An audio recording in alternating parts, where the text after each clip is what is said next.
First, let's get straight to Megan Cassella with the latest on Israel and Iran and how Washington is responding. Morning again, Megan. Hey, good morning again, Carl. So the president making a round of calls to reporters this morning, telling various outlets, including the Wall Street Journal, that he and the administration knew about Israel's plans to attack Iran before they happened. He also called the attacks very successful, said that he had spoken with Israeli Prime Minister Benjamin Netanyahu yesterday, and Netanyahu's office now says the two men, do plan to speak again today.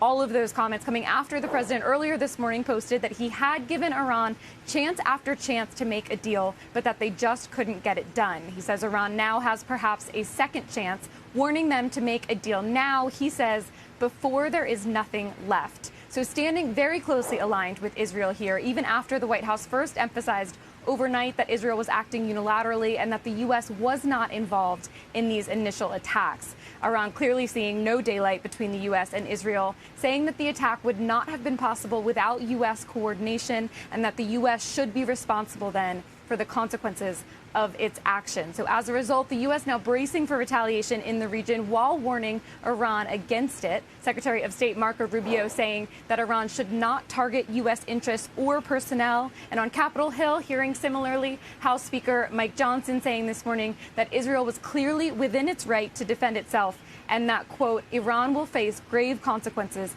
if it responds by unjustifiably targeting U.S. interests. The U.S. now on high alert in the region, calling for voluntary departures for non-essential staff earlier this week.